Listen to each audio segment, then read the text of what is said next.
Hello, I'm Jacqueline Holstead, and you are listening to On Point Conversations. In this podcast series, we share creative marketing, content, and branding strategies that help your business successfully navigate the new normal marketing environment.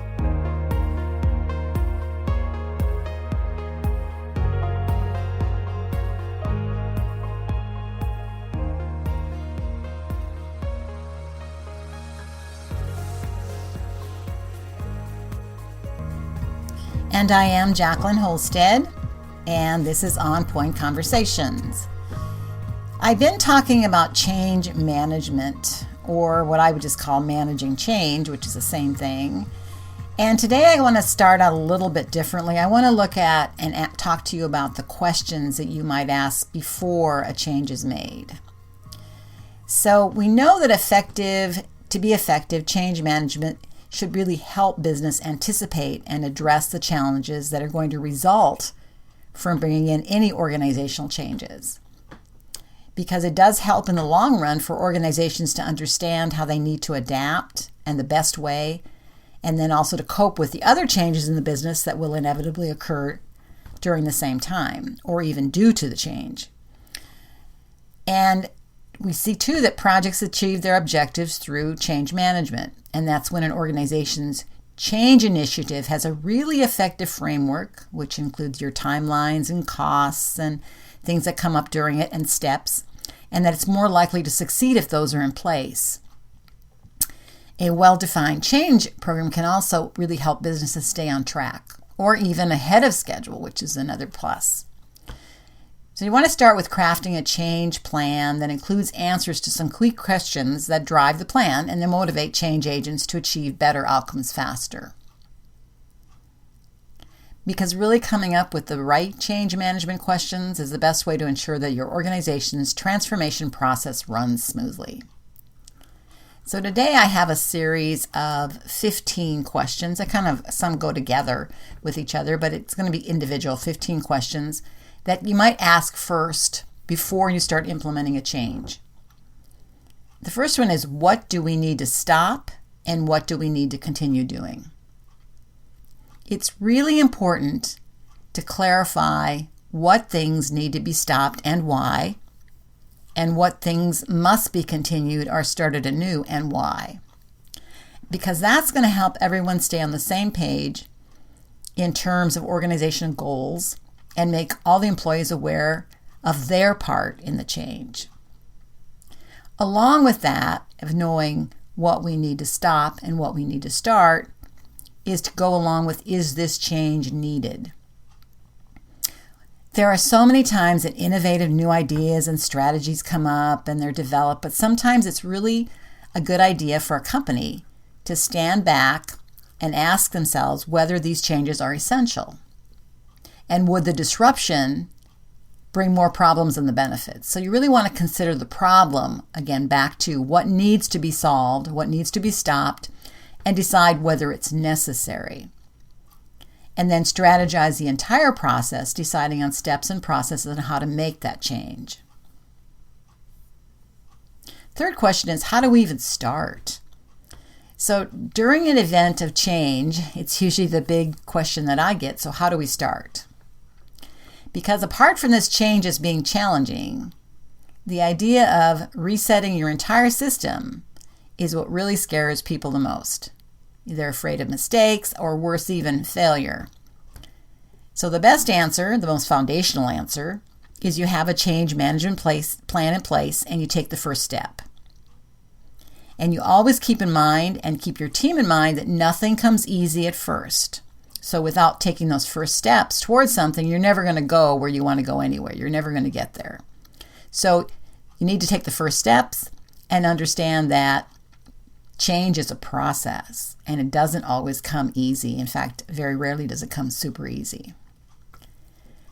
Step or question 4 is, how would you ensure that everyone involved is well informed about the change? And I really like this question because answering this question puts things in perspective for everyone. If members of your company know or at least they should know the critical information about market needs and what the company can offer to sustain these needs. That's going to ensure that everyone has the same set of goals and the mission of the transformed company is clear to everyone. So it's really important to set up a centralized communication system. It doesn't matter to me. Sometimes email's the best. Sometimes it's an in-house app that somebody put together. Sometimes it's meetings. It depends on where your people are located. It depends on whether their inboxes, if email is inundated with email. It depends on a lot of things, but you can look at the best centralized communication software for your needs and for this change. Question 5 is, what are your high-level goals and when do you want to accomplish them?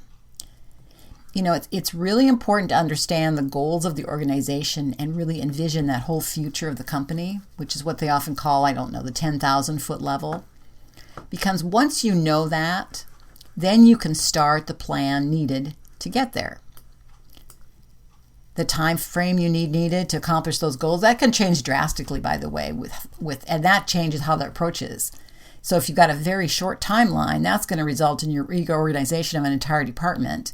Or let's say you have a longer timeline, that can result in more process or collaboration changes. So you determine and consistently check your timeline. Question 6 is, what are some of the most utilized change models and change management?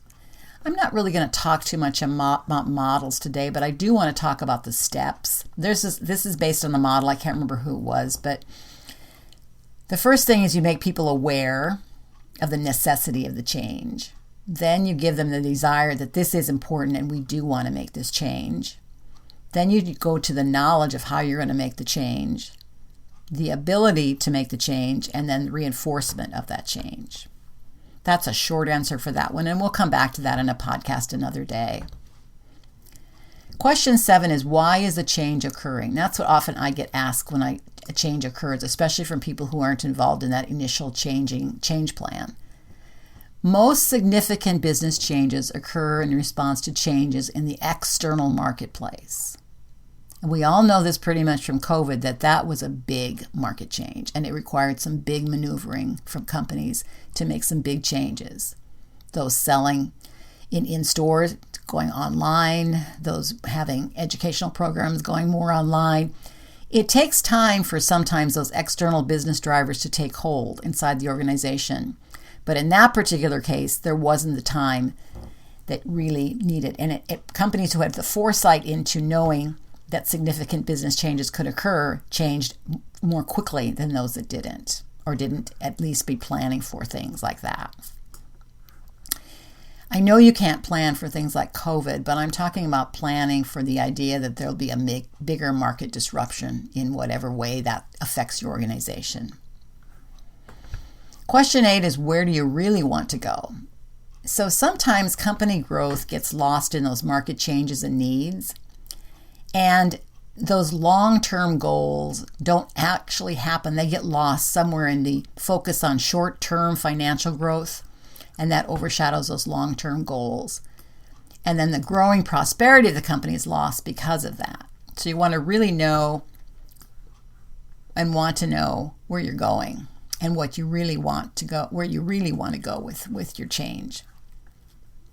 Question 9 are, who are the change agents?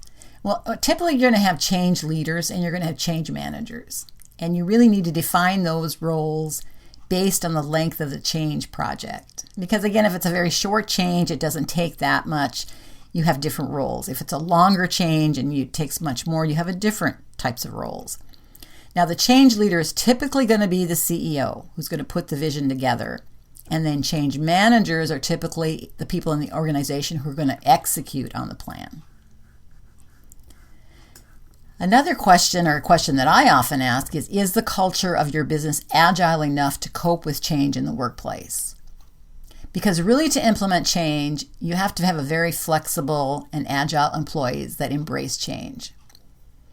So the company as a whole needs to promote a culture where change is quickly accepted without much resistance. And to prevent rigidity and closed mentality, change needs to be welcomed throughout the whole structure.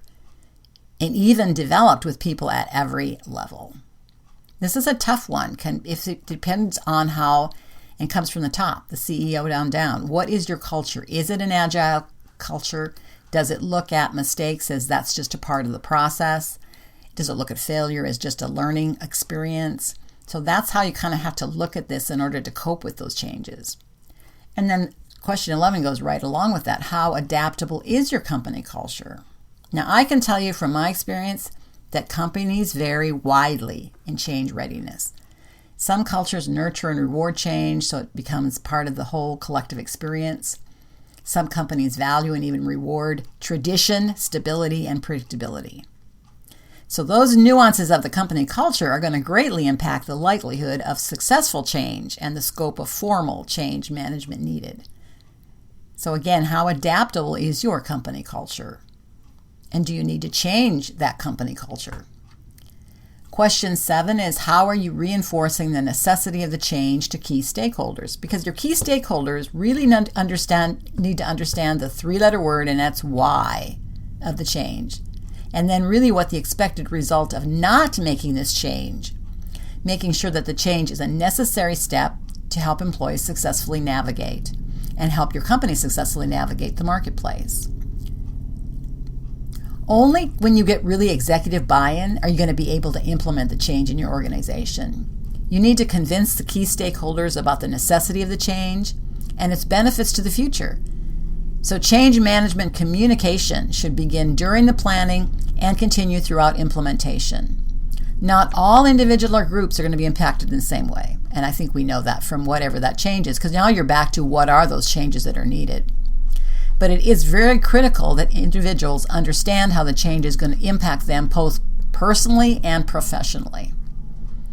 It's better to know ahead of time than to be surprised.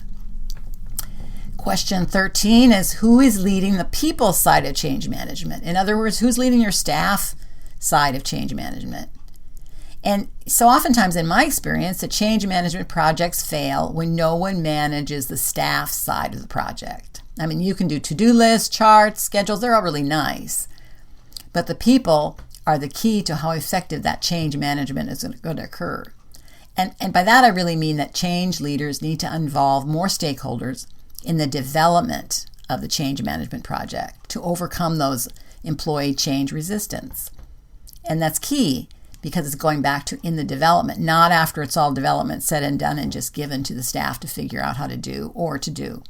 People need to know what's in it for them. Keep in mind, they want to know what the benefit is to them.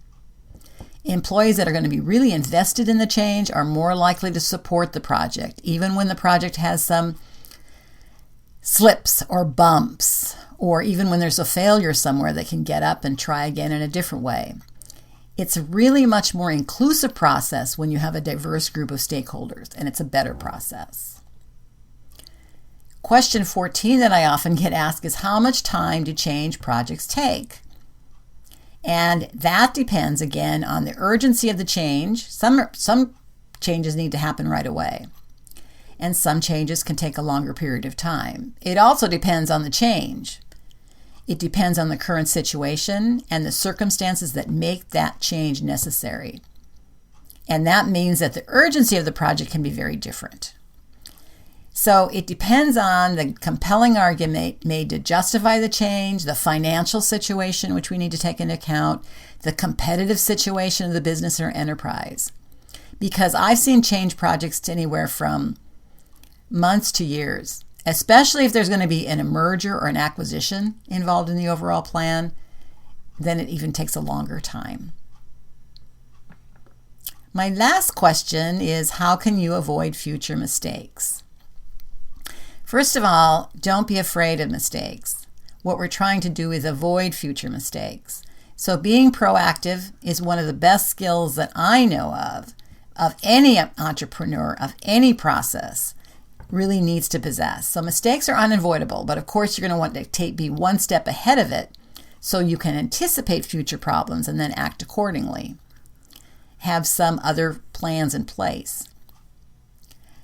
So these are management questions that are worth pondering, since not all changes stick around and reinforcement is often needed to ensure that employees don't return to old behaviors. That's another easy thing to do. You put a change in place, don't monitor it, don't really use it, and then from a couple of months from there, the situation hasn't changed, and you maybe still have the same problems. When you're trying to implement a change as soon as possible, keep in mind that your employees have to be in step with you, and try to not let them be a step behind you in trying to grasp why the change is necessary and how it will affect them. Let them know ahead of time what the change, what you're planning, what your steps are. And even the staff members, staff members or employees can give you some insight that might help you avoid some of those future mistakes, especially if you're not involved in the whole process and you don't see sometimes what we might call boots on the ground actually see.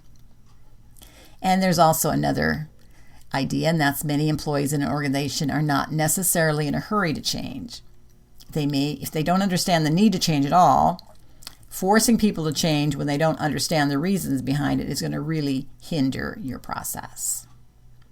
I hope those questions have helped you. I think you just need to take the time to think about the change again, why you need to stop and what you're doing. Is a change needed? How do you start? A lot of it's planning, a lot of it's thinking ahead. It's knowing what your high-level goals are, why the change is occurring, being able to communicate it effectively to your staff, your key management stakeholders, getting them in, knowing your change agents, knowing what your culture is, and do you have to get your culture more adaptable to change? And then how are you going to reinforce the change and keep the change in place? And particularly if it's a very effective change, you don't want to go back to what you were doing before. And you want to be sure that you're overcoming some of those resistances that you might get early on in the process, or maybe not at all, because you've set up a really good change system. That's my podcast for today. I appreciate you listening. And once again, I thank you. This is Jacqueline Holstead at On Point Conversations, and I look forward to hearing from you. And you can leave those comments at onpointthinking.com. Thanks, and have a really good day. Thank you for listening, and I invite you to join me next week as we talk more about specific actions you can take to reach your own business goals. You can find my library of other inspiring podcasts like this one at onpointthinking.com. Again, thank you for listening. This is Jacqueline Holstead at On Point Conversations.